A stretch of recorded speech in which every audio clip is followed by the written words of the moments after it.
السلام علیکم ورحمۃ اللہ وبرکاتہ ویورز، کیا حال ہے؟ امید ہے آپ لوگ خیر و عافیت سے ہوں گے۔ اللہ تعالیٰ آپ لوگوں کو خیر و عافیت سے رکھے۔ محترم ناظرین، آج میں چند مسائل کی وضاحت لے کر آیا ہوں، آپ اس کو غور سے سنیں اور اس پر عمل کرنے کی کوشش کریں تاکہ آپ ثواب دارین حاصل کر سکیں۔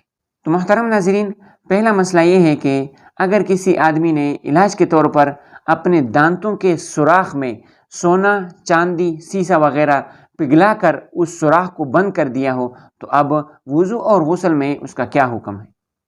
تو محترم بھائیو، اس کا حکم یہ ہے کہ وضو اور غسل میں صرف اس چیز تک پانی پہنچانا ضروری ہے، یعنی اگر سیسا پلایا گیا ہے اور سوراخ کو بند کر دیا ہے تو اس سیسے تک پانی پہنچانا ضروری ہے، اس کے نیچے غسل میں پانی پہنچانا ضروری نہیں ہوگا، کیونکہ وہ اب اصل جسم کا جز بن چکا ہے، اس لیے صرف اس چیز تک پانی پہنچا کر آپ کا غسل ہو جائے گا اگر کوئی اور جگہ بدن میں خشک نہیں رہ گئی ہے۔ دوسرا مسئلہ یہ ہے کہ اگر کسی آدمی نے سرخی، کریم، پاؤڈر وغیرہ لگائی ہو تو کیا اس کا لگانا صحیح ہے یا نہیں؟ اگر صحیح ہے تو اب وضو اور غسل میں اس کا کیا حکم ہے؟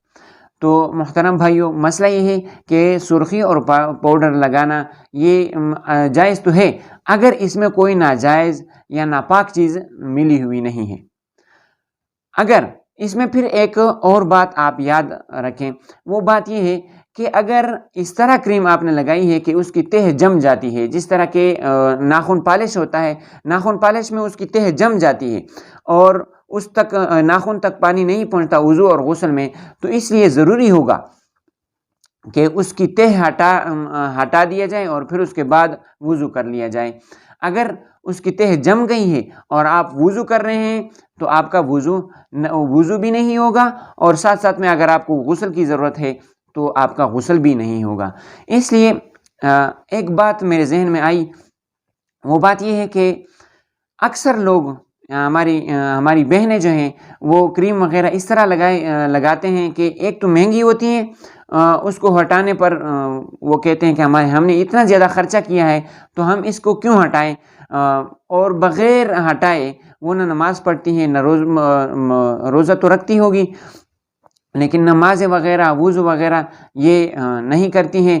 تو میں ان سے یہی درخواست کرتا ہوں کہ اس دنیا کو بنانے کی خاطر، عارضی دنیا ہے، 60 سال کی زندگی ہے، یا پھر اگر زیادہ سے زیادہ ہیں تو وہ 100 سال کی زندگی ہے، اس کے بعد ہم نے مرنا ہے، تو اب اس دنیا کو بنانے کے لیے اپنی آخرت کو برباد نہ کریں، اس لیے کہ آخرت ہماری ہمیشہ کی زندگی ہے، وہاں ہم نے ہمیشہ رہنا ہوگا، ہمیں حساب کتاب دینا ہوگا۔ اس لیے خاص کر ہم اپنی بہنوں سے یہی درخواست کرتے ہیں جو مہنگی کریم وغیرہ لگاتے ہیں اور پھر اس کریم کو ہٹاتے نہیں ہیں اور اسی طرح وہ بغیر نماز کے، بغیر وضو کے رہتی ہیں، تو اس سے باز رہیں۔ عرض ہے، گزارش ہے، ایک دعوت ہے، ایک بات ہے جو آپ تک ہم پہنچا رہے ہیں۔ تیسرا مسئلہ یہ ہے کہ وگ کا استعمال وضو اور غسل میں اس کا کیا حکم ہے؟